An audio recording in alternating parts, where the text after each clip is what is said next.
Welcome to this explainer. Today, we're taking a completely fresh look at a massive, game-changing shift in organizational dynamics. You know, that old, tired stereotype of human resources as just a bunch of back-office paper pushers? Yeah, that is dead. Instead, we are going to unpack the highly complex, strategic reality of modern human resource management. Okay, let's dive into this. We've got a lot of ground to cover today. First up, we'll look at the human capital shift. Then we'll cover the core objectives of HR, followed by the scope of HR, the evolution of HR, and finally, we'll wrap up with the 21st Century HR Pro. All right, Section 1, the human capital shift, and how we actually value our workforce. So, I want you to think about this for a second. What is an organization's absolute most valuable asset? Literally a century ago, a business owner would probably point to a shiny new factory or some heavy machinery, right? People were viewed as just another factor of production. But today?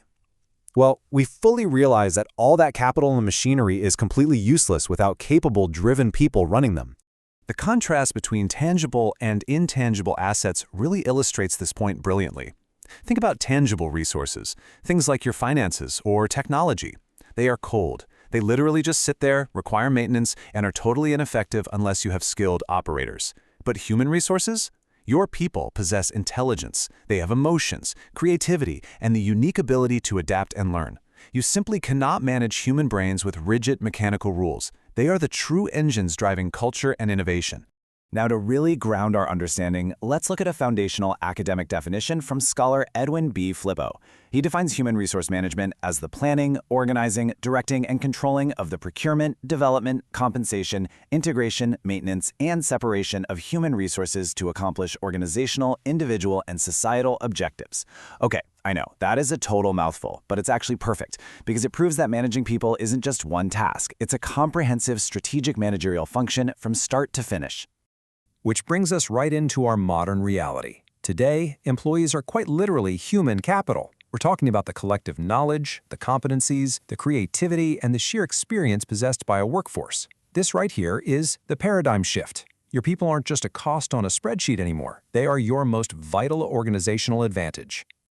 Moving on to Section 2, core objectives of HR, or how organizations and individuals grow together. So, HR actually operates on 7 major objectives. It kicks off with aligning the right people to organizational goals and making sure we're getting optimum utilization out of their unique talents. But it goes way deeper than that. It's about continuous employee development, keeping people satisfied and motivated, and maintaining healthy industrial relations while staying totally compliant with labor laws. Ultimately, doing all of this builds a massive competitive advantage. Think about it. Your competitors can easily go out and buy the exact same software you use, for sure, but they absolutely cannot copy a highly motivated, talented, and uniquely skilled workforce. Now, what's really fascinating here is the ripple effect of those objectives. It actually hits 3 distinct levels. At the macro level, the organization itself sees improved productivity, way better innovation, reduced turnover, and a much stronger culture. For the employees, well, it means fair compensation, real career opportunities, proper training, and good conditions. But zooming out even further to society as a whole, responsible HR actually generates employment, develops a nation's overall human capital, and drives real economic growth. Good HR doesn't just build a good company, guys. It legitimately builds a better community. All right, let's jump into Section 3, the scope of HR, looking at the entire employee life cycle. Rather than viewing this as some dry, boring list of corporate tasks, I want you to think of this as a continuous human journey.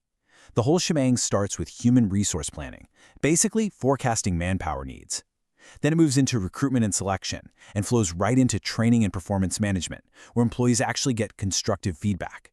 Alongside all this, HR is designing fair compensation and benefits, handling employee relations, and focusing on career and talent management to develop the leaders of tomorrow.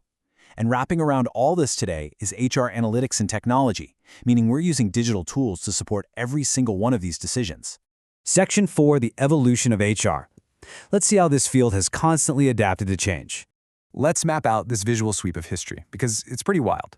Before the 1900s, HR was honestly just basic welfare and labor administration. That's it.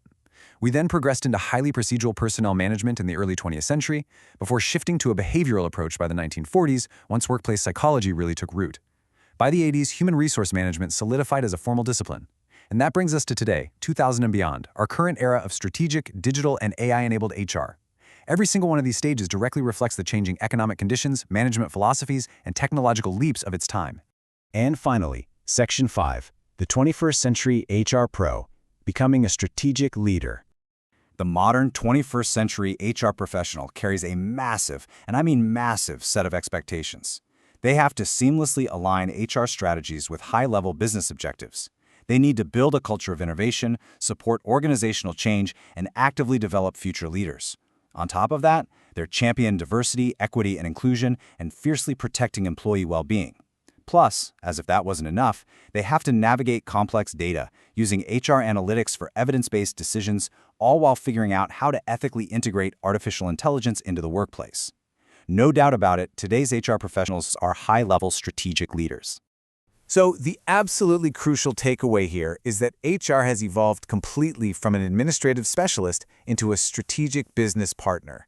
Modern HRM is the dynamic, indispensable backbone of organizational success. If an organization wants a sustainable competitive advantage today, they are simply not going to find it purely in technology or capital. They are going to find it in their human capital. As we wrap up, I want to leave you with a really powerful question to reflect on. In this era of human capital, where intelligence, creativity, and the ability to adapt are prized above absolutely everything else, how will you develop your own unique skills to become an irreplaceable asset in the modern workplace? Take a moment to think about how you fit into that incredible life cycle we explored today. Thank you so much for hanging out with me for this explainer. I really hope you're walking away with a totally new perspective on the true power of human resources. Keep learning, keep growing, and I'll catch you next time.